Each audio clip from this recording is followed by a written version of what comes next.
अस्सलामुअलैकुम, बोल न्यूज़ में खुश आमदेद। मैं हूँ सहर फातमा। मैं हूँ आपके साथ रमशा साजिद। हेडलाइंस आप जान चुके हैं, आगाज से बात करेंगे। कौमी असम्बली का ऐवान मछली बाजार बन गया। ऐवान में 7 ऑर्डिनेंस पेश किए गए। अपोजिशन का शदीद एहतजाज, शोर शराबा, एजेंडे की कॉपियां फाड़ दी। उमर आयू बोले कि यकदम ऑर्डिनेंस पर ऑर्डिनेंस आ रहे हैं, क्या पता आधा मुल्क ही बेच दें। आजम नजीर तारे ने जवाब दिया कि IMF और यूरोपीय यूनियन को चिट्ठियां लिखने से मुल्क नहीं चलेगा।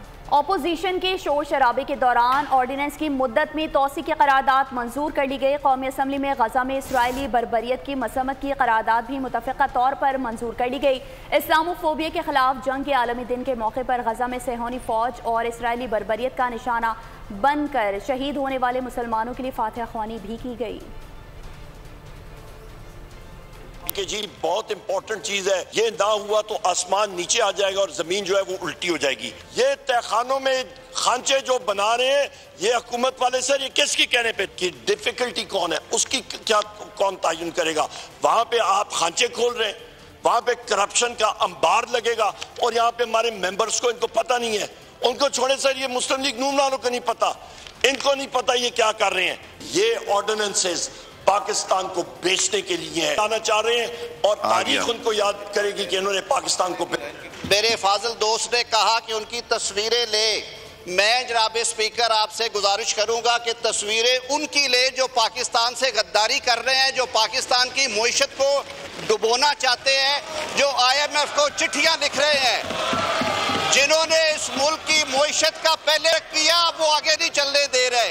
खुदा के लिए पहले पढ़ लिया करे, बात करने से पहले पढ़ा करे। मैं एग्री कर रहा हूँ अपोजिशन के साथ। ऑर्डिनेंस से हुकूमतें नहीं चलती जी।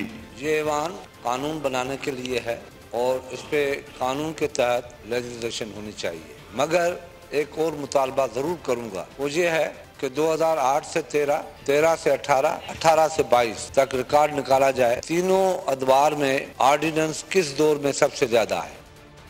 मुल्क दुश्मन जमात पाकिस्तान तहरीक इंसाफ ने अमेरिका में IMF के दफ्तर के बाहर मुजाहरा किया। पाकिस्तान की इमदाद बंद कराने की कोशिश की, ऐसा कहना था वजीर इत्तलात अता तारड़ का। प्रेस कॉन्फ्रेंस में उनका कहना था कि पाकिस्तान के फौजी सरबराह के खिलाफ भी मजमूम मुहिम काबिल मजम्मत है। पाक फौज हमारा दिफाई इदारा है। उनका कहना था कि ब्रांडेड फैशनेबल क्राउड न्यूयॉर्क में पाकिस्तान के खिलाफ हर्जा सराय करने निकला था। 9 मई के हमले करके शुहदा की यादगारों को मस्मार किया था, वो इस IMF के प्रोग्राम को साबोटाज करने पे तुले हुए हैं। मुट्ठी भर शरपसंद अनासिर बैरून मुल्क जो मुकीम हैं, उन्होंने आज जो घिनौनी, मकरू और कभी हरकत की है कि IMF और वर्ल्ड बैंक की बिल्डिंग के बाहर अमेरिका में एहतजाजी मुजाहरा किया है कि पाकिस्तान को इमदाद ना दी जाए। और आप जुर्रत देखें कि पाक फौज के खिलाफ, इस मुल्क की फौज के खिलाफ बाहर के मुल्क में आप एहतजाजी मुजाहरा कर रहे हैं। वाह। और IMF को क्या कह रहे हैं कि हमारे सियासी लीडर को आजाद किया जाए तब पाकिस्तान को इमदाद दें, वरना पाकिस्तान को इमदाद ना दी जाए और पाकिस्तान के साथ मुआहदा ना तय किया जाए। रवा साल तकरीबन 31 लाख रिटेलर्स को टैक्स नेट में लाने का प्लान बनाया गया है। FBR हुकाम ने IMF को आगाह कर दिया है। स्टेट बैंक हुकाम ने IMF वक्त को जाली करेंसी की रोकथाम के लिए प्लास्टिक नोट जारी करने की प्लान पर भी ब्रीफिंग दी है। IMF ने PIA समेत सरकारी मलकियती इदारों के निष्कारे का प्लान भी मांग लिया है। ज़राई आमदनी पर टैक्स लगाने का भी मुतालबा कर दिया गया। IMF कर्ज प्रोग्राम की आखिरी किस्त की वसूली की कोशिशें। हुकूमती इदारों की जानिब से IMF के वक्त को ब्रीफिंग्स जारी। IMF ने मुतालबात की नई फहरिस्त भी थमा दी। FBR हुकाम ने IMF को ब्रीफिंग में बताया कि रवां साल तकरीबन 31 लाख रिटेलर्स को टैक्स नेट में लाने के लिए प्लान बनाया गया है। स्टेट बैंक हुकाम का कहना था कि जाली करेंसी की रोकथाम के लिए प्लास्टिक नोट जारी करने का प्लान है। ज़रा के मुताबिक IMF ने PIA और हुकूमती मिल्कियती इदारों की निष्कारी पर प्लान भी तलब कर लिया है। FBR हुकाम टैक्स पॉलिसी, जबकि वजारत तवानाई IMF को गर्दिशी कर्जों से मुतालिक ब्रीफिंग्स दे रहे हैं। हुकूमत की जानिब से IMF को बिजली और गैस के गर्दिशी कर्जे मुंजमद रखने की यकीन दहानी कराई गई है। IMF ने ज़ारे नुकसान वाले इलाकों में बिजली बिल वसूली आउटसोर्स करने का मशवरा दिया है। IMF ने कैप्टो पावर प्लांट्स को मकामी गैस फराहमी का मुतालबा भी किया है।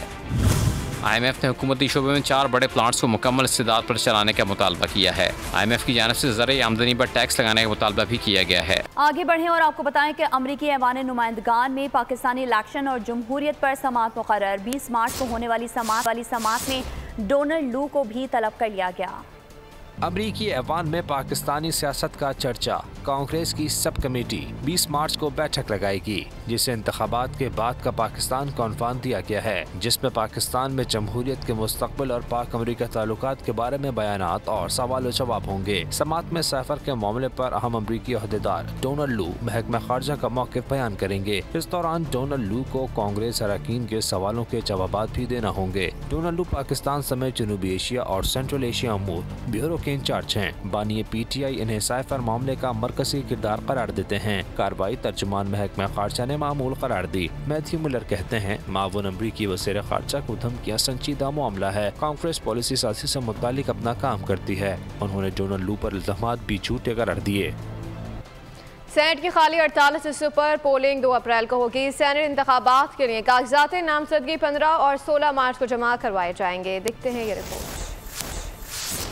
पंजाब और सिंध में सेनेट की 12 नशिस्तों पर इंतखाबात के लिए कागजात नामजदगी जमा कराने का काम शुरू हो गया। पंजाब में सेनेट की 7 जनरल, 2 खवातीन, 2 टेक्नोक्रेट उलमा और 1 गैर मुस्लिम नशिस्त पर इंतखाब होगा, जिसके लिए उम्मीदवार 16 मार्च तक कागजात नामजदगी जमा करवा सकते हैं। कागजात नामजदगी की स्क्रूटनी 19 मार्च तक मुकम्मल की जाएगी और 21 मार्च को कागजात नामजदगी मंजूर या मुस्तरद होने के खिलाफ अपीलें दायर की जा सकेंगी। 25 मार्च तक ट्रिब्यूनल की जानिब से अपीलों पर फैसले सादर किए जाएंगे। दूसरी जानिब सिंध में भी सेनेट की 12 नशिस्तों पर इंतखाबात के लिए कागजात नामजदगी आज से जमा हो रहे हैं। सिंध में 7 जनरल, 2 खवातीन, 2 टेक्नोक्रेट और अक़लियत की 1 नशिस्त पर इंतखाब होगा। इलेक्शन कमीशन के मुताबिक कल कागजात नामजदगी जमा कराने का आखिरी रोज है। 17 मार्च को उम्मीदवारों की इब्तदाई फहरिस्त जारी की जाएगी और 19 मार्च तक कागजात नामजदगी की जांच पड़ताल होगी। 21 मार्च तक कागजात नामजदगी मंजूर या मुस्तरद होने पर अपीलें दायर की जा सकती हैं। 25 मार्च तक ट्रिब्यूनल की जानिब से अपीलों पर फैसले होंगे। 26 मार्च को उम्मीदवारों की नजरसानी फहरिस्त जारी की जाएगी। 27 मार्च तक उम्मीदवार दस्तबरदार हो सकते हैं। साबिक वफाकी वजीर फैसल वाउडा ने भी कागजात नामजदगी हासिल कर लिए। और अब आपको बताएं कि वज़ीर आज़म शहबाज शरीफ की 19 रुकनी काबीना को सरकारी गाड़ियां अलॉट कर दी गई हैं। अरकान को इस्तेहकाक के मुताबिक 1800 सीसी गाड़ियां दी गई हैं। काबीना डिवीजन ने गाड़ियां मुताल्लिका वजारतों को सौंप दी। आपको बता रहे हैं, वज़ीर आज़म शहबाज शरीफ की 19 रुकनी काबीना को गाड़ियां अलॉट कर दी गई हैं। अरकान को इस्तेहकाक के मुताबिक 1800 सीसी गाड़ियां दी गई हैं। काबीना डिवीजन ने गाड़ियां मुताल्लिका वजारतों को सौंप दी। महसूस सियासी जमात का अनवर महसूस से मुतालिक बेबुनियाद प्रोपेगेंडा, नामवर ड्रामा राइटर और फनकार ने इल्जामात की तरदीद कर दी। वीडियो बयान में कहा कि अफवाहें फैलाई गई कि मारा पीटा गया, मुझे कुछ नहीं हुआ, सरहदों पर जान देने वाले सिपाहियों से मोहब्बत है। मखसूस सियासी जमात का बेबुनियाद प्रोपेगेंडा। सोशल मीडिया अकाउंट से अनवर मकसूद के अगवा और तशद्दुद का शोशा छोड़ दिया गया। गद्दार वतन आदिल राजा ने अगवा और तशद्दुद का इल्जाम लगाया। अनवर मकसूद ने इल्जामात की तरदीद कर दी। बोले, जो कुछ सुन रहे हैं वो हुआ नहीं और न होगा। जो कुछ आप सुन रहे हैं वो हुआ नहीं है और न होगा। मेरी उम्र 84 बरस है। मैं तो एक थप्पड़ के बाद ही नहीं रहूंगा। इतनी मार पिटाई हुई है मेरे ऊपर, कहाँ से हुई है? कुछ नहीं हुआ है। नामवर ड्रामा राइटर और फनकार का मज़ीद कहना था कि सरहदों पर हमारी खातिर जाने देने वाले सिपाहियों से मोहब्बत है। मुझे अपने सिपाहियों से मोहब्बत है जो सरहदों पर हम लोगों की खातिर जाने दे रहे हैं। अनवर मकसूद ने बताया कि इनके नाम पर 42 जाली अकाउंट चल रहे हैं, जबकि वो एक सादा फ़ोन इस्तेमाल करते हैं और इनका कोई अकाउंट सोशल मीडिया पर नहीं। इंसदाद दहशतगर्दी अदालत लाहौर में जिना हाउस हमला समेत 3 मुकदमात में बानी PTI की अबूरी जमानतों पर समाअत हुई है। अदालत ने बानी PTI की 3 मुकदमात में अबूरी जमानत में 22 मार्च तक तौसी कर दी। इंसदाद दहशतगर्दी अदालत के जज ना होने के बायस कार्रवाई ना हो सकी। बानी PTI के जूनियर वकला अदालत में पेश हुए। इंसदाद दहशतगर्दी अदालत के ड्यूटी जज अरशद जावेद ने समाअत की। अदालत ने आइंदा समाअत पर बानी PTI के वकील बैरिस्टर सलमान सफदर से दलाइल तलब कर लिए। लाहौर हाई कोर्ट ने अबूरी जमानतों पर 6 दिन में फैसले का हुक्म दे रखा है। सुप्रीम कोर्ट ने 9 मई के 6 मुल्जिमान की दरख्वास्त जमानत पर समाअत की। पंजाब हुकूमत को नोटिस जारी कर दिया गया। अदालत ने आइंदा समाअत पर केस का रिकॉर्ड भी तलब कर लिया। मुल्जिमान ने इमलाक को क्या नुकसान पहुंचाया, क्या असला भी बरामद हुआ, अदालत ने सवाल पूछ लिया। एहतसाब अदालत इस्लामाबाद में हसन और हुसैन नवाज के खिलाफ फ्लैगशिप एवनफील्ड अल अजीजिया रेफरेंसेस में दरख्वास्त बरियत पर समाअत हुई है। दौरान समाअत नैब प्रोसिक्यूटर ने रेफरेंसेस जवाब जमा करवाने पर एहतसाब अदालत से वक्त मांग लिया। एहतसाब अदालत ने हसन नवाज और हुसैन नवाज की आज हाजिरी से इस्तिस्ना की दरख्वास्त मंजूर कर ली। वज़ीर आज़म ने मौसम बहार की मुल्की शजरकारी मुहिम का आगाज़ कर दिया। खिताब में कहा कि मौसमियाती तब्दीली का सबसे ज़्यादा नुकसान पाकिस्तान को हुआ। 10,000 जानें ज़ाया और आया और अरबों डॉलर का नुकसान हुआ। गुज़श्ता हमारी हुकूमत का हदफ 24 करोड़ दरख्त लगाने का था। इस साल तादाद दुगनी करने का इरादा है।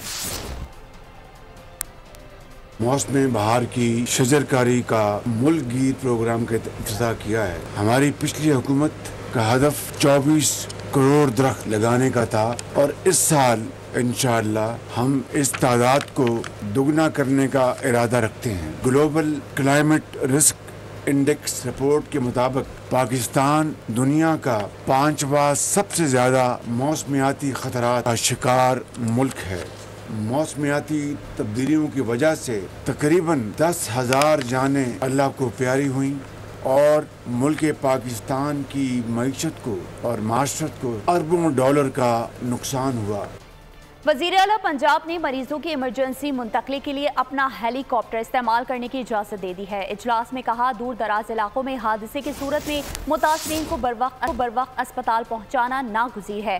पंजाब में बहुत जल्द एयर एम्बुलेंस सर्विस का आगाज़ कर दिया जाएगा। नवाज ने पंजाब में सरमायाकारी के फ़रोग के लिए प्लान भी तलब कर लिया। मार्केट ज़रूरियात का तयन करके इंडस्ट्रियल सेक्टर्स की निशानदही की हिदायत की। सुप्रीम कोर्ट में ममनुआ बोर्ड के असला लाइसेंस के खिलाफ केस की समाअत का तय हुक्मनामा जारी कर दिया गया। हुक्मनामे में रिमार्क्स दिए गए कि अवाम को आज़ादाना तौर पर ममनुआ असला लहराने वालों के रहमो करम पर छोड़ दिया गया है। बज़ाहिर पुलिस, सूबाई और होम डिपार्टमेंट और वज़ारत दाखिला लोगों की जिंदगियों को महफूज बनाने में दिलचस्पी नहीं रखते। चीफ जस्टिस ऑफ पाकिस्तान कासी फायसीसा की सरबराही में सुप्रीम कोर्ट के 3 रुकनी बेंच का 6 मार्च के अदालती कार्रवाई का तहरीरी हुक्मनामा जारी हुआ। अदालत ने हुक्मनामे में कहा कि शादी हॉल, बाजारों, स्कूल, हत्ता के अस्पतालों के बाहर भी SMGs खुले आम नजर आती हैं। कानून की पासदारी करने वाले शहरी असले की नुमाइश से खुद को गैर महफूज समझते हैं। ऐसे माहौल में जिसकी लाठी इसकी भैंस की मिसाल वाली फिजा पैदा होती है। हुक्मनामे में कहा गया है कि हैरान कुन बात है कि पुलिस के पास किसी असलहे की तस्दीक का कोई तरीक़ाकार ही मौजूद नहीं। सुप्रीम कोर्ट ने वफाकी हुकूमत से बसरिया सेक्रेटरी दाखिला तहरीरी जवाब तलब करते हुए अटॉर्नी जनरल को भी नोटिस जारी कर दिया। बिजली और गैस के बिलों में इजाफी सेल्स टैक्स के खिलाफ अपीलें 18 मार्च को समाअत के लिए मुकर्रर कर दी गईं। जस्टिस मंसूर अली शाह की सरबराही में 3 रुकनी बेंच समाअत करेगा। सुप्रीम कोर्ट ने चीनी की कीमत के तयन का मुकदमा भी 18 मार्च को समाअत के लिए मुकर्रर कर दिया है। लाहौर हाई कोर्ट ने करार दिया था कि खाने पीने की मुतादिद अशिया की कीमतें मुकर्रर करना हुकूमत का इख्तियार नहीं। हाई कोर्ट फैसले के खिलाफ वफाकी हुकूमत ने अपील दायर कर रखी है। बिजली की लोड शेडिंग के खिलाफ दरख्वास्त 21 मार्च को समाअत के लिए मुकर्रर की गई है। जस्टिस मंसूर अली शाह की सरबराही में 3 रुकनी बेंच समाअत करेगा। All Pakistan textile mills association ने लोड शेडिंग के खिलाफ नजरसानी दरख्वास्त दायर कर रखी है। आम खबर शामिल करेंगे। सिंध के सीनियर वजीर शर्जील मेमन ने मंशियात के खिलाफ जीरो टॉलरेंस पॉलिसी के तहत कार्रवाई की हिदायत कर दी है। क्रिस्टल, हेरोइन, आइस, चर्स, कच्ची शराब समेत हर किस्म की मंशियात फरोशी बंद करने के सख्त अहकाम जारी कर दिए गए। कराची में सीनियर वजीर शर्जील मेमन की ज़ेर सदारत महकमा एक्साइज का आला सतही इजलास हुआ। इजलास में secretary excise Atifur Rahman, DG excise Aurangzeb Pawar, divisional directors और दीगर ने शिरकत की। तो आपको बता रहे हैं, सिंध के सीनियर वजीर शर्जील मेमन ने मनशियात के खिलाफ जीरो टॉलरेंस पॉलिसी के तहत कार्रवाई की हिदायत जारी कर दी है। मज़ीद तफसीलात जानेंगे वजाहत अली आब्दी से। जी वजाहत बताइए। बताता चलूँ, सिंध के सीनियर वजीर शर्जील मेमन की सरबराही में मंशियात के खिलाफ रोकथाम के लिए एक आला सतह इजलास हुआ है, जिसके अंदर शर्जील मेमन ने इसकी सरबराही की है। शर्जील मेमन ने महकमा एक्साइज के तमाम अफसरान को हिदायत जारी की है कि फौरी तौर पर उसका इस्तेमाल है उसकी रोकथाम की जाए। हेरोइन, आइस, क्रिस्टल, चर्स और कच्ची शराब बेचने वालों को फौरी गिरफ्तार किया जाए। इसके साथ साथ इजलास के अंदर secretary excise Atifur Rahman, DG excise Aurangzeb Pawar और डिविजनल डायरेक्टर्स को सख्त हिदायत जारी की है कि फौरी तौर पर शहर के अंदर टैक्स के आदाब को पूरा किया जाए। आगे बढ़ें और आपको बताएं कि कराची के शहरी आवारा कुत्तों के रहमो करम पर KMC ने कुत्तों की नसबंदी का काम रोक दिया। मजीद देखते हैं इस रिपोर्ट में।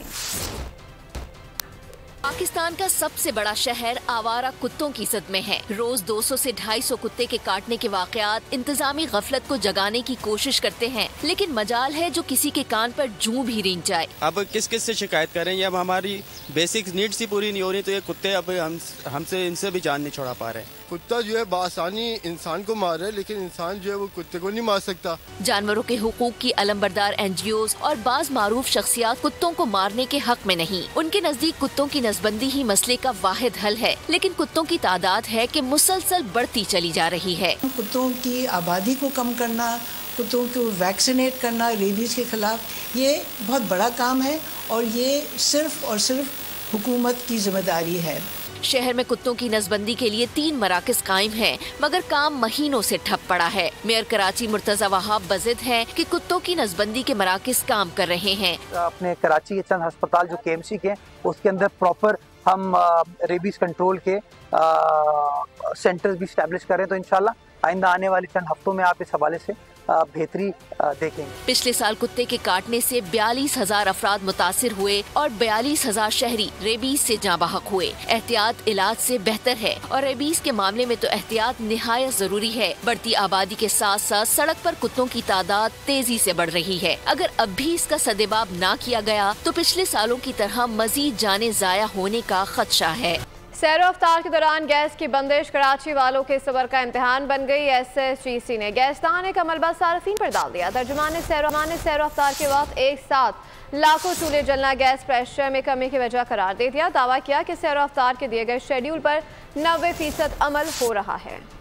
SSGC की अनोखी मंतक, रमजान में गैस न आने का मलबा सार्फिन पर डाल दिया। तर्जुमान ने सहर अफ्तार के वक्त एक साथ लाखों चूल्हे जलना गैस प्रेशर में कमी की वजह करार दिया। दावा किया कि सहर अफ्तार के दिए गए शेड्यूल पर 90% अमल हो रहा है। ये रमजान शरीफ का महीना ऐसा होता है, इसमें अमूमन जो होता है तैयारी जो होती है सबूत के रफ्तार की, उनके peak hours, peak sharing hours होते हैं। यानी एक ही औकात में लाखों घरों के अंदर जो है वो चूल्हे खुले हुए होते हैं और एक घर में तो 2 या 3, 4 भी चूल्हे खुले हुए होते हैं। तो इस वजह से वो जो पीक शेयरिंग होती है, तो जो प्रेशर होता है वो बहुत शेयर हो रहा होता है, तो कहीं कहीं ज़रूर कॉम्प्रोमाइज़ होता है। तर्जुमान सलमान सिद्दीकी ने मज़ीद कहा, लोग गैस कंप्रेसर लगाकर दूसरों की गैस भी खींच लेते हैं, जो जुर्म है। गैस कंप्रेसर डिवाइस जब लगा लेते हैं तो अतराफ के मोहल्ले के कई गलियों की गैस जो है वो सिमट के एक घर में चली जाती है या उन घर में चली जाती है जिन्होंने वो कंप्रेसर लगाए हुए होते हैं। हम बारहा कह चुके हैं कि इसके बारे में हमें रिपोर्ट करें, हम इस पर रेट्स भी करते हैं और उसके अलावा हम उनको डिस्कनेक्ट करने के साथ साथ FIR भी दर्ज करने के बाद उनको सजाएँ भी हैं। SSGC के मुताबिक गैस पाइपलाइन के आखिरी सिरों पर वाक़ इलाकों में गैस प्रेशर का मसला है। गैस की तलब और रसद में वासिफ फ़र्क के बायस गैस की लोड मैनेजमेंट की जा रही है। और अब कुछ बढ़ती हुई महंगाई की बात करें तो रहमतों के महीने में महंगाई की ज़हमत बढ़ गई। इदारा शुमारियात ने आदाद शुमार जारी कर दिए। रवा हफ्ते क्या क्या महंगा हुआ, जानते हैं इस रिपोर्ट में।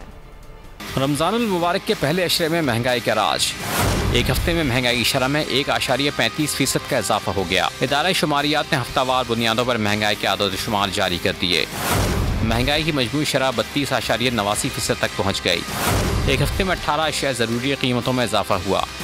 एक हफ्ते में 10 अशिया की कीमतों में कमी रिकॉर्ड की गई। गुज़िश्ता हफ्ते टमाटर की फ़ी किलो कीमत में 30 रुपये तक इजाफा रिकॉर्ड किया गया। केले फ़ी दर्जन 34 रुपये तक और अंडे फ़ी दर्जन 19 रुपये तक महंगे हुए। LPG के घरेलू सिलेंडर के नर्ख में 146 रुपये 71 पैसे का इजाफा हुआ। लहसुन की फ़ी किलो कीमत में 22 रुपये तक इजाफा हुआ। माह सियाम में रोज़ेदारों के लिए मीठे खरबूजे मार्केट में पहुंच जाते हैं। इस फल की काश्त और फरोख्त से हज़ारों मजदूर हर साल अपने बच्चों की खुशियाँ खरीद पाते हैं। देखते हैं हैदराबाद से इरफान आराई की ये रिपोर्ट। रमजानुल मुबारक शुरू होते ही अफ्तार में दस्तरखान पर खरबूजा सबकी तवज्जो का मरकज बन जाता है। इस फल को दस्तरखान तक लाने के लिए हजारों मजदूर 6 माह दिन रात खेतों में मेहनत करते हैं। खरबूजे की मेहनत तो बहुत ज्यादा है, क्योंकि पहले हम जमीन लेते हैं, तकरीबन लाख रुपए एकड़ जमीन मिलती है हमें, 80-90 लाख 10-20 हज़ार 6 महीने के लिए। उसके बाद इसमें ट्रैक्टर चलता है, तकरीबन 10-12 हल निकलते हैं, फिर DAP की बोरी, उसके बाद मजदूरी है, खेड़ी है, ये वो सारा खर्च तकरीबन मिला के एकड़ पे तकरीबन हमारा 2.5 से 3 लाख तक पहुंच जाते हैं एकड़ में। सिंध में खरबूजे की काश्त हर साल हजारों मजदूरों का रोजगार मुहैया करती है। ये मजदूर 6 माह की फसल मुकम्मल होने तक अपनी मेहनत से बच्चों की खुशियाँ जमा करके ईद पर उनकी ख्वाहिशात को पूरा करते हैं। काम भी खरबूजे का होता है। अच्छा, ये सिंध में आते हैं, कम से कम हजारों की तादाद आती है। खरबूजे की फसल पे रोजी के लिए। खरबूजे की फसल इस के मौसम के हालात में सही नहीं है। सिंध में मौसमी हालात ने मौजूदा साल पूछे जो नाम कोई पाकिस्तान बताना। यौम पाकिस्तान की मुनासबत से पाक फौज ने नया मिली नगमा जारी कर दिया। और इसके साथ ही बोल न्यूज से फिलहाल इतना ही। मज़ीद बाखबर रहने के लिए विजिट कर सकते हैं हमारी वेबसाइट boldnews.com। देखते रहिए।